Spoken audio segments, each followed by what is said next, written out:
कृष्णा दोस्तों, स्वागत है आपका हमारे YouTube चैनल एस्ट्रोलॉजी में। दोस्तों, आज हम शिवलिंग तथा शिव की पूजा में प्रयोग किए जाने वाली विशेष सामग्रियों का आपको बताएंगे कि वह कौन सी सामग्री है जिसे आप शिवलिंग पर या रुद्राभिषेक तथा अभिषेक करते समय, जलाभिषेक करते समय इसका इस्तेमाल करने से आप मनोवांछित फल की प्राप्ति कर सकते हैं।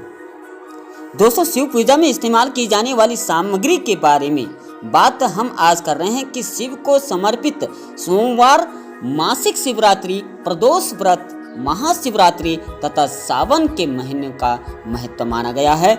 इन पर्वों में भगवान शिव को प्रसन्न व अपनी मनोकामना पूर्ण करने के लिए व्रत व साधना का विशेष महत्व है।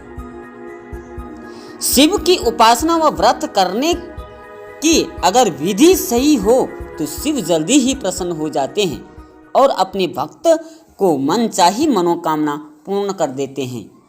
कई लोग तो संतान प्राप्ति के लिए भी शिव के उपाय करते हैं और कई लोग अकाल मृत्यु से बचने के लिए भी शिव के उपाय करते हैं।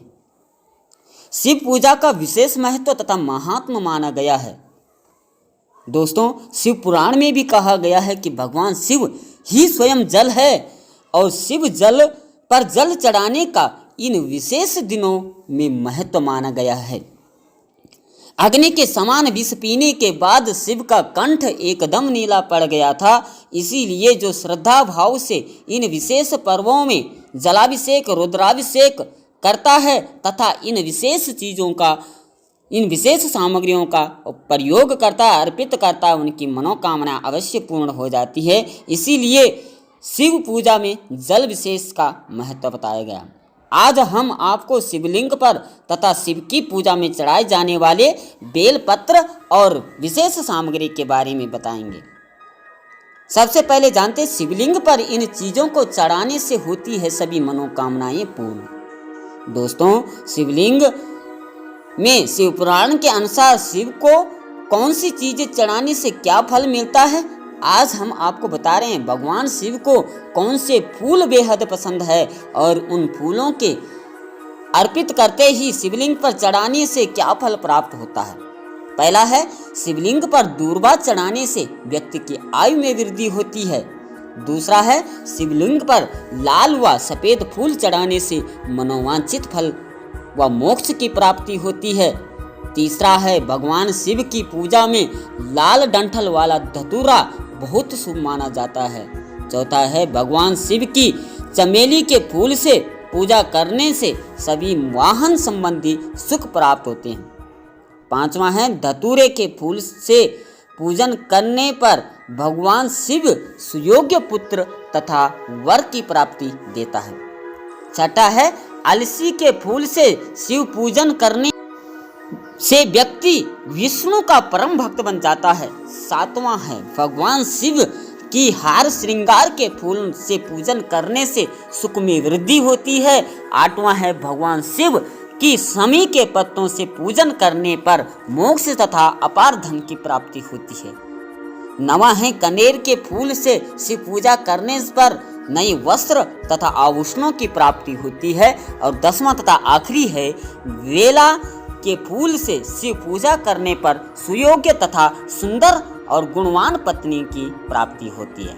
अब हम आपको बताते हैं कि बेलपत्र का महत्व क्या है और क्या उपाय है इसके।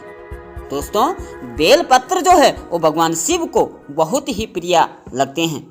जो भी श्रद्धा भाव से शिवलिंग पर बेलपत्र अर्पित करता है उसकी सभी मनोवांछित फल प्राप्त हो जाता है तथा अभीष्ट फल की प्राप्ति भी होती है। आइए जानते हैं बेलपत्र के कौन कौन से फायदे हैं। रोज बेलपत्र के वृक्ष को जो सींचता है उसे पितृ दोष से भी मुक्ति मिलती है और पितरों की भी तृप्ति हो जाती है। दूसरा है, केवल एक बार शिवलिंग पर बेलपत्र चढ़ाने से पूर्व के सभी पाप समाप्त हो जाते हैं। तीसरा है, जो व्यक्ति बेलपत्र का पौधा शिव मंदिर में रोपण करता है वह अकाल मृत्यु से मुक्त हो जाता है। चौथा है, सुबह शाम केवल बेलपत्र के वृक्ष का दर्शन करने मात्र से सभी पापों का नाश हो जाता है। पांचवा है, बेलपत्र और सफेद आक का एक साथ जोड़े में लगाने से अटूट व बेहद धन संपदा प्राप्त होती है। लक्ष्मी और कुबेर का आशीर्वाद भी प्राप्त होता है। छठा है, बेल वृक्ष को काटने से पूरे वंश का नाश हो जाता है तथा ब्रह्म हत्या का भी दोष लगता है। सातवां है, 4, 5, 6 या 7 पत्तों वाले बेलपत्र पाने ये देखने वाला बड़ा भाग्यशाली माना जाता है तथा यही पत्ते शिव को अर्पित करने से कई गुना फल प्राप्त होते हैं। आठवां आखिरी है, बेलपत्र के नीचे कभी सांप व अन्य अदृश्य शक्तियां निवास नहीं करती है। तो दोस्तों, आज हमने ये शिवलिंग से संबंधित तथा शिव पूजा से संबंधित कुछ विशेष महत्वपूर्ण बातों का आपके सामने रखा। आशा है आप शिवरात्रि, मासिक शिवरात्रि, प्रदोष व्रत तथा सोमवार और सावन के महीने में इन चीज़ों का अवश्य उपयोग करोगे, जिससे आपकी मनोवांछित फल प्राप्त होगा। आज के लिए इतना ही। जय श्री कृष्णा। राधे राधे।